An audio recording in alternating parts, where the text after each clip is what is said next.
A'udzu billahi minasy syaithanir rajim. Bapak Ibu tahu apa yang membuat keruh hati? Yang membuat keruh hati adalah harta, dunia. Harta halal saja bisa menjadi keruh, apalagi harta yang syubhat dan haram.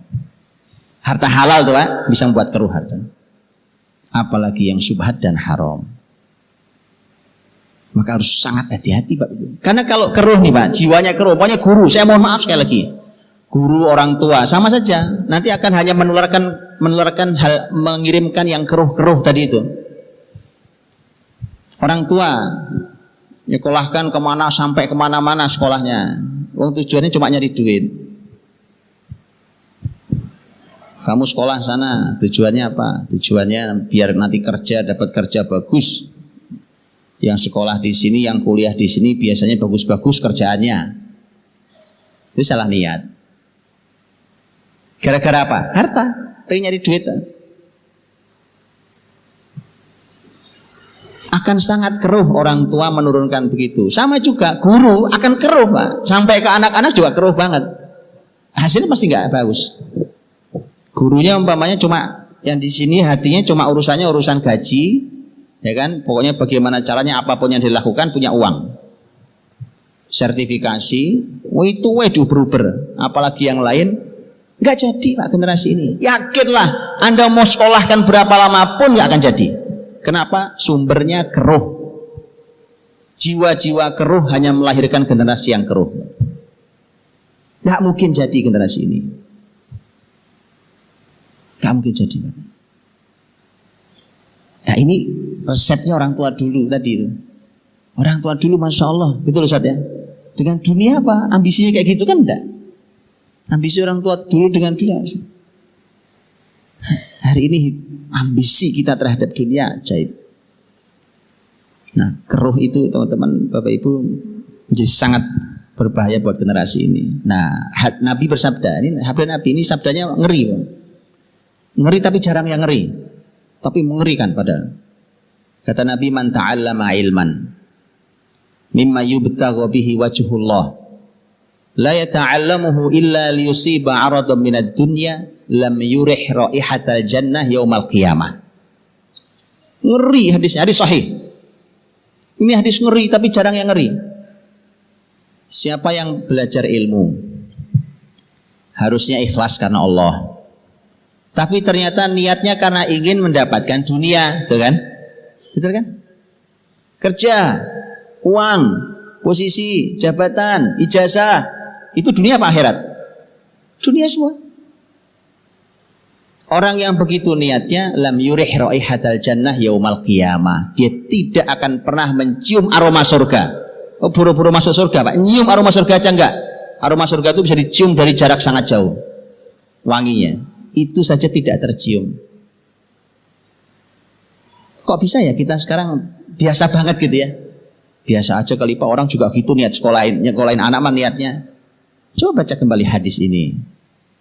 Ini sangat jelas loh. Ilmu, temanya tema ilmu, nyekolahin anak itu ilmu, mendidik anak itu ilmu, niatnya dunia. Oke, bersihkan dulu itu Pak. Memang harus bersih-bersih dulu. Kalau nggak bersih ya jelek hasilnya. Jelek, keluarnya jelek. Jadi kita bersih-bersih dulu. Oke. Bersihkan lagi yang lain. Yaitu masalah harta. Masalah harta Pak Ibu. Soal harta ini yang ngeri juga, ada hadis Nabi tentang masalah harta ini.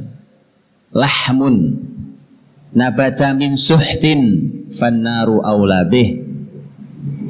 Daging yang tumbuh dari barang yang haram, neraka lebih layak baginya. Nah terus gimana kalau anak kita suapi barang haram?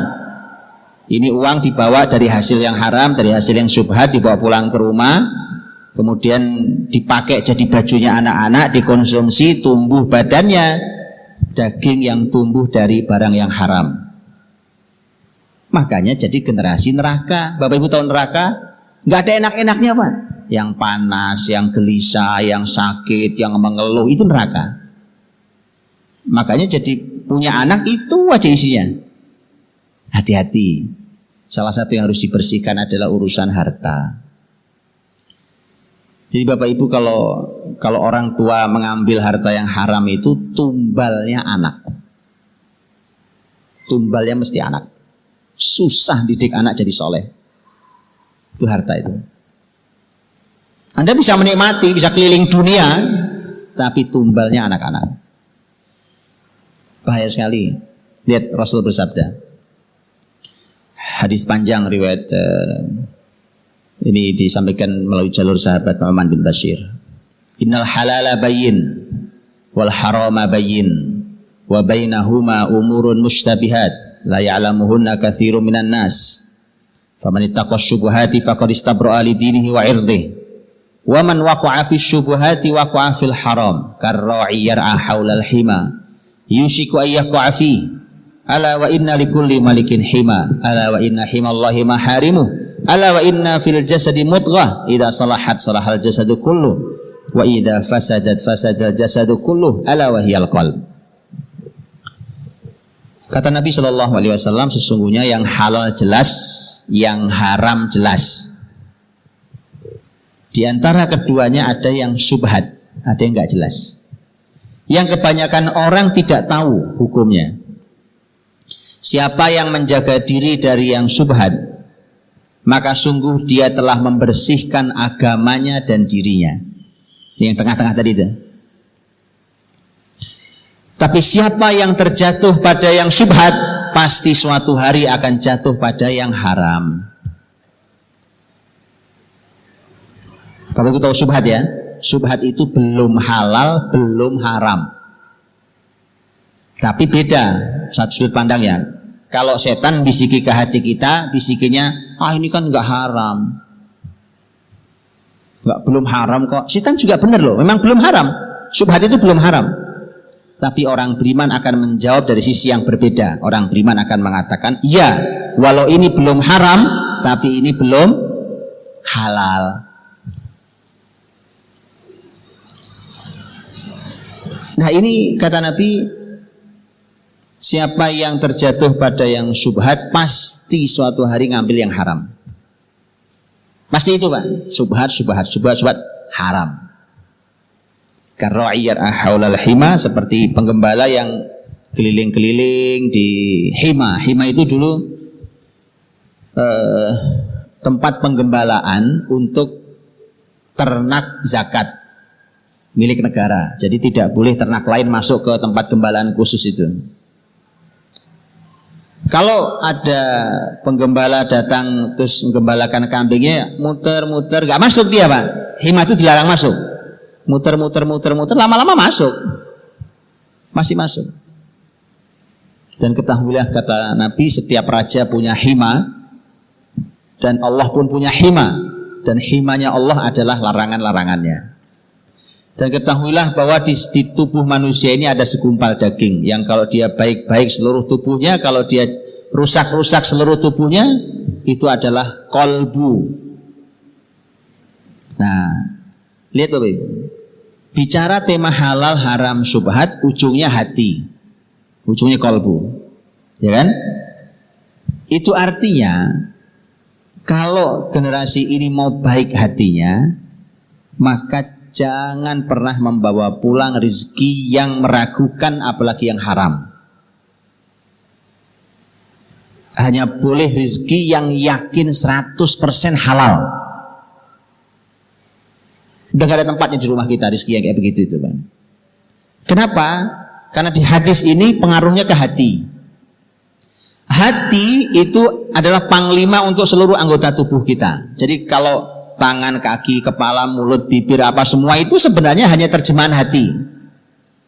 Hati memang tidak terlihat Pak, tetapi Allah memberikan tombol-tombol yang terlihat di anggota tubuh ini. Memang hati nggak bisa dilihat, tapi bisa dinilai. Karena ada tombol-tombolnya di sini. Ada mulut, okay? Ada bibir. Ngomongmu kayak apa coba? Ngomong, kita ngobrol yuk, ngobrol. Ah, ini imannya masalah. Dari mana taunya Pak iman kan dalam hati? Ya, Nabi ngasih tolak ukur. Ada tolak ukur lisan, hubungannya dengan iman. Itu ya, umpamanya Nabi mengatakan laisal mu'minu bitta'ani walal la'ani walal fahishi walal badi. Orang beriman itu tidak mungkin lisannya suka nusuk, suka nuduh, suka melaknat, suka berkata kotor dan suka berkata kasar. Itu tidak mungkin lisannya orang beriman.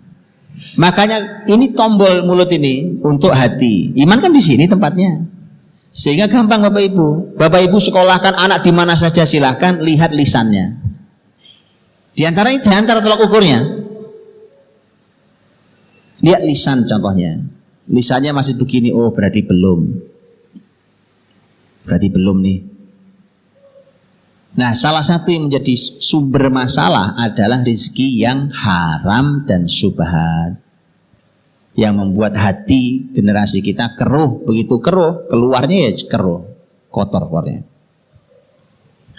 Rasul bersabda, Allah berfirman dalam Al-Quran di Al-Baqarah 168, 169. Ya Yuhannas, kulu mimma fil ardi halalan tayyiba, wa la tattabi'u khutuwati syaitan, innahu lakum aduwwum mubin. Innama ya'murukum bis-su'i wal fahsya'i wa an taqulu 'ala Allahi ma la ta'lamun. Wahai manusia, makanlah apa saja yang di muka bumi ini, tapi syaratnya dua, halal thayyib, halalan thayyiban. Halal lagi baik. Silahkan nikmati bumi ini, yang penting halal dan thayyib. Dan jangan ikuti langkah-langkah setan, karena setan musuh nyata bagi kalian. Sesungguhnya setan memerintahkan kalian untuk berbuat keji, berbuat jahat dan berbuat keji, dan menyuruh kalian untuk berkata tentang Allah yang kalian tidak tahu ilmunya. Ya Bapak Ibu, setelah bicara makanan, kan makan nih, makanlah yang halal dan thayyib. Setelah bicara makanan, Allah berfirman tentang setan, iblis. Berarti erat sekali ada hubungannya iblis itu di balik konsumsi kita. Kalau muslimin dimintanya kan halal thayyib, ini enggak, bukan halal thayyib. Yang haram dan yang tidak thayyib, yang rusak, yang racun, yang apa semua dimakan. Itu di baliknya ada setan. Oh iya, penggeraknya itu setan.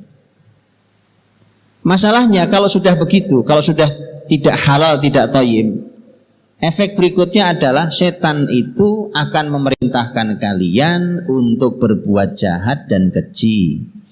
Coba bayangkan, awalnya makanan yang tidak halal dan tidak thayyib, ujungnya perbuatan keji dan mungkar. Ya, jadi mohon hati-hati betul. Masa rezeki Pak, sudahlah. Mau sampai kapan sih dinikmati rezeki yang haram, yang syubhat itu? Mau sampai kapan? Hilangkan itu. Maka bersyukurlah kalau Bapak Ibu adalah orang-orang yang diberikan Allah rezeki yang halal. Kalau dicukupkan dengan rezeki yang halal itu, Masya Allah, itu anugerah mahal dalam hidup. Nikmat, tenang hidup ini.